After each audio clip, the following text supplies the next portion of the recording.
back to Dead Good Book Reviews. I'm Judith and you are watching another What I'm Reading Right Now video here on the channel. Should we maybe zoom out a little bit? There we go. I feel better about that. It is the 11th week of the year, I think.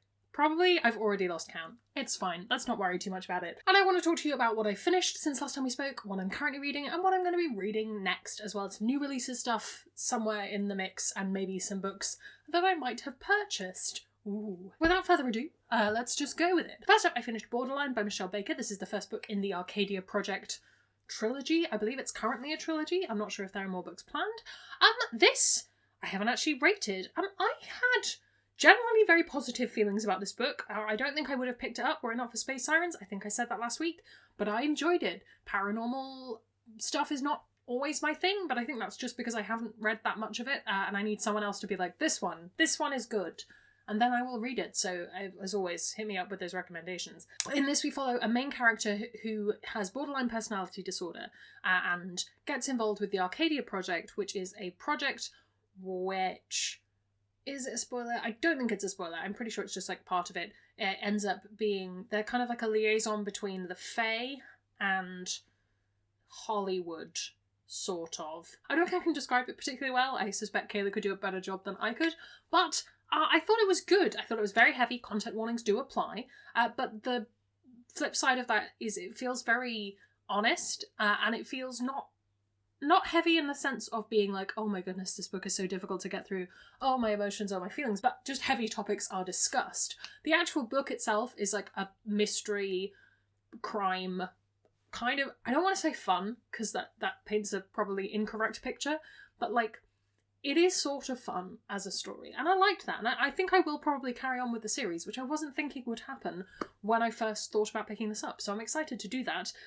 At some point in the future, I am filming a series I have yet to finish video at some point in the future, so I will put that on that list for that. Then I finished A.M. McLemore's Lakeclaw, which did arrive last week. It's just lovely. This is a lovely story about two non-binary neurodivergent characters who live in a town, meet each other in a town where there is sort of a magical world under the lake that only the two of them have ever experienced.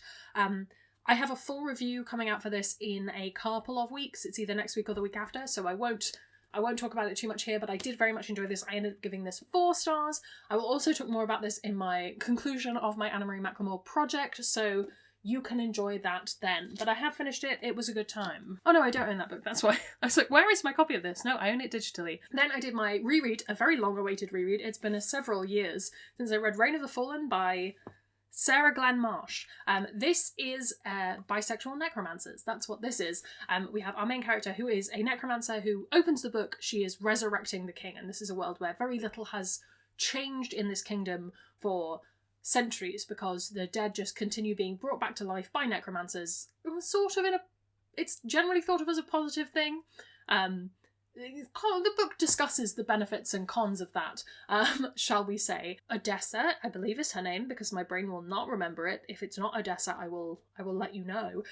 But she is the main character. She is this necromancer who does this job, except that murders start to happen and the dead seem to kind of be to blame, but also not.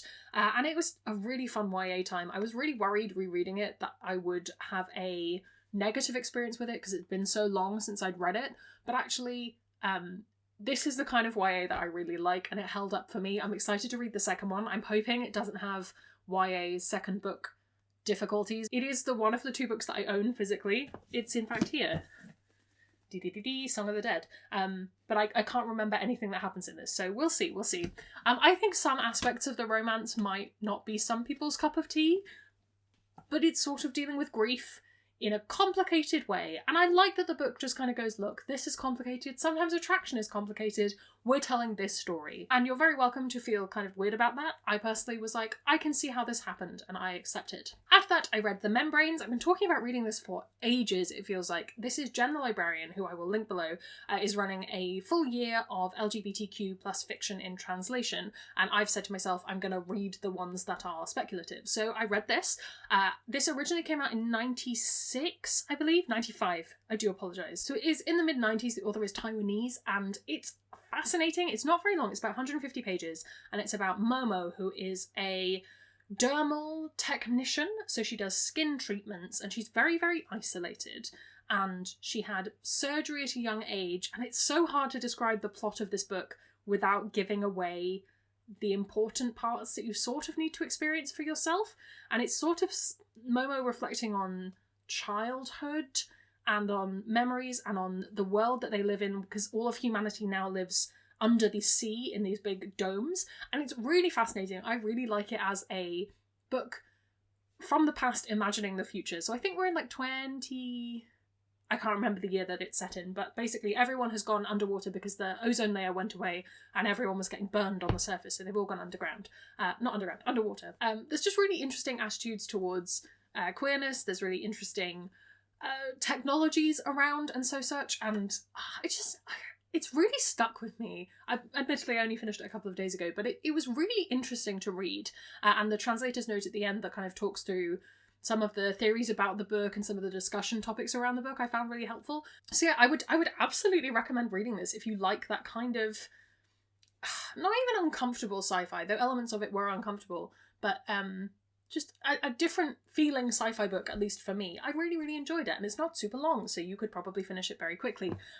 Would recommend. Then I finished my reread of Redemption in Indigo by Karen Lord. Now, the original, I think when I read the first kind of like 70 or so pages, I wasn't really very sold on this. This was a second time read, and the first time I was kind of like, that was fine. This time around, the first chunk did take me a while to get through, but then once we got onto the latter part of the story and some of the mechanics of it started to make a bit more sense, and you got a better idea of which characters we were following and who was kind of important and who was more of a side character or a reference to folklore, I found this much more enjoyable. I really liked the writing style by the end. It very much feels like a story that's being told, which is why I think the audiobook is probably very, very good. I am told it is so. I do have another Karen Lord book on my TBR, courtesy of Angela, so I'm excited to read this at some point. I will probably slot it into my TBR in like May-ish, I think. I will put that somewhere where I will remember to do that. Go here. But yeah, a good reread, overbooked video will come. I need to formulate some thoughts that aren't just going to be like, here is Angela's video, go watch it. And lastly, yesterday evening, I finally finished Animorphs 31. This has managed to stay on my weekly list for 2 weeks, which is far too long for an Animorphs video because I'm on a tight deadline for them. But I did finally finish it. I'm scripting it. I've got to film it this week, and it will be up the first week in April. It's the first of the Animorphs April reads. Animorphs 30 will have just gone up when you're watching this, so to give you a sense of my schedule. Left to read this week, I have Song of the Dead, which I already mentioned. I also have, I want to get as far as I can. I think I'm aiming for halfway, but I'm going to say as far as I can, Through the Name of All Things by Jen Lyons. I'm actually listening to this on audiobook, but I might swap out for the physical book if I finish everything else on my TBR, because I just find sometimes I'm a bit faster physically than I am via audio, but I'm very much enjoying it. I like it more than the first book. I think the first book was really good and I enjoyed it on a reread, but this is my kind of story so far. I won't talk about this too much. I will probably talk more about it when I finish this next week, but I'm having a great time. I'm having a great time with Chorus of Dragons. What else was I expecting? Animorphs 32 needs reading.